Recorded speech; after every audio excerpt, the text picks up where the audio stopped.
ഞാൻ അത്യാവശ്യം പ്രിപ്പയർ ചെയ്തിട്ടുണ്ടായിരുന്നു. ഇപ്പോൾ നമ്മൾ ഈ സിനിമ ഷൂട്ട് ചെയ്യുന്നതിന് ഒരു 9-10 days മുമ്പ് മറയൂർ പോയി താമസിച്ചു. ഞാൻ ആദ്യമായിട്ട് മറയൂർ പോകുന്ന സിനിമയുടെ ഭാഗമായിട്ടല്ല.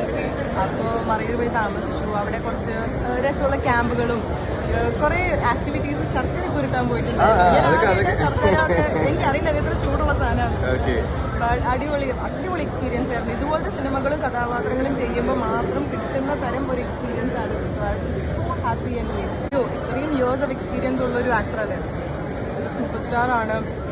Years and years of experience ഉണ്ട്. ഇത്രയും ഐക്കോണിക് ക്യാരക്ടേഴ്സ് ചെയ്തൊരു ആക്ടറാണ്. അപ്പോൾ എന്നെ പോലത്തെ ഒരു ആക്ടർക്ക് ഇത്രയും എക്സ്പീരിയൻസ്ഡ് ആയിട്ടുള്ള ആക്ടേഴ്സിൻ്റെ കൂടെ വർക്ക് ചെയ്യുമ്പോൾ അതൊരു മാസ്റ്റർ ക്ലാസ് തന്നെയാണ് നമുക്ക് പറയാം. ആൻഡ് വലിയൊരു ഭാഗ്യം. ഞാൻ ഒരിക്കലും സ്വപ്നത്തിൽ പോലും വിചാരിച്ചില്ല ഇങ്ങനത്തെ ഒരു സിനിമയിൽ ഇങ്ങനത്തെ ഒരു കഥാപാത്രം എനിക്ക് ചെയ്യാൻ പറ്റും. ആഗ്രഹം ഉണ്ടായിരുന്നു, ബട്ട് അത് റിയാലിറ്റി ആവുമല്ലോ നമുക്കറിയില്ലല്ലോ. അപ്പോൾ ഇന്നത് ആയി കണ്ടപ്പോൾ I can't explain what I'm feeling.